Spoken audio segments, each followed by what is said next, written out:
Forgive me, I'm a little nervous. I'm used to having a rock and roll band behind me when I have a microphone in front of me. During the time that I've been given to share my testimony here, I think it's important to note before I start that in these 5 minutes I'll be speaking that somebody in the United States will die of a drug overdose, and it is almost a 72% chance that during those 5 minutes it will be fentanyl related. Having started that way, Chairman Brown, Ranking Member Scott, and esteemed committee members, thank you for having me. I know this is a bit of a curveball, but I like a little baseball myself. My name is Jason D. Ford, but to most I am known as Jelly Roll. It is important to establish earlier that I am a musician and that I have no political alliance. I am neither Democrat nor Republican. In fact, because of my past, my right to vote has been restricted. Thus far, I have never paid attention to a political race in my life. Ironically, I think that makes me the perfect person to speak about this because fentanyl transcends partisanship and ideology, gentlemen and women. This is a totally different problem. And I was speaking outside to the media, and I gave them a statistic that said 190 people a day overdose and die every single day in the United States of America. That is about a 737 plane. That's what about a 737 aircraft can carry. Could you imagine the national media attention it would get if they were reporting that a plane was crashing every single day and killing 190 people? But because it's 190 drug addicts, we don't feel that way. Because America has been known to bully and shame drug addicts instead of dealing and trying to understand what the actual root of the problem is with that. But the sad news is that that narrative is changing too, because the statistics say that in all likelihood, almost every person in this room has lost a friend, family member, or colleague to the disease known as addiction.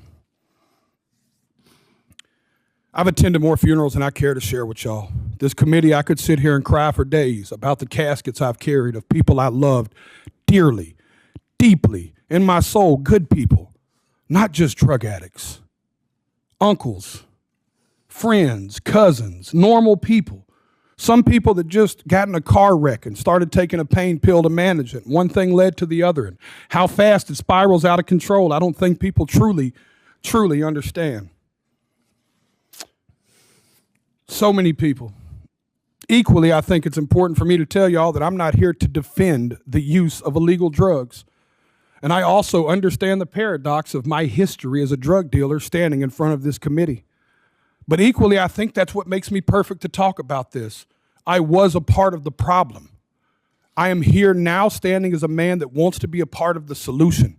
I brought my community down. I hurt people. I was the uneducated man in the kitchen playing chemist with drugs I knew absolutely nothing about, just like these drug dealers are doing right now when they're mixing every drug on the market with fentanyl, and they're killing the people we love.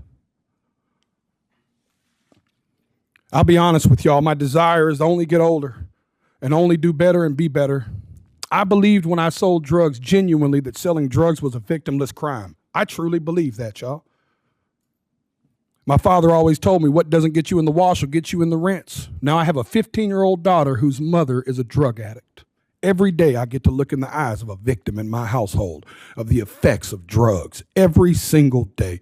And every single day I have to wonder if me and my wife, if today will be the day that I have to tell my daughter that her mother became a part of the national statistics. History repeats itself, gentlemen. Even in the 1990s, crack cocaine had long made its way into my middle lower class neighborhood. And at that moment, even as a teenager, you could have never convinced me in that moment that there would be a far bigger problem on the horizon in the form of a pharmaceutical drug. And then I watched opioids and Oxycontin burst onto the scene.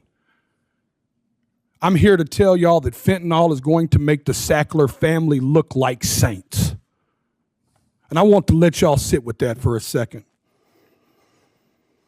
It is time for us to be proactive and not reactive. We were reactive with crack. We were reactive with opioids. And y'all are taking the first step at somebody in Senate finally being proactive. I truly believe in my heart that this bill will stop the supply and can help stop the supply of fentanyl. But in part of being proactive, gentlemen and women and ladies, I have to be frank and tell y'all that if we don't talk to the other side of Capitol Hill and stop the demand, we are going to spin our tires in the mud. Y'all are taking the first step, but I encourage you to take it outside of this room and you take it to your colleagues and your constituents and you give them the most that you can. I know I've got a few seconds here, and Senator Brown said I may or may not go over. All I want to say is that I not only encourage y'all to do this, I encourage y'all to take it a step further.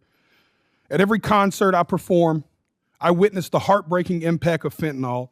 I see fans grappling with this tragedy in the form of music that they seek solace in music and hope that their experiences won't befall others. They crave reassurance. These are the people I'm here to speak for, y'all. These people crave reassurance that their elected officials actually care more about human life than they do about ideology and partisanship. I stand here as a regular member of society. I am a stupid songwriter, y'all, but I have firsthand witnessed this in a way most people have not. I encourage y'all to not only pass this bill, but I encourage you to bring it up where it matters, at the kitchen table. Thank you for your time.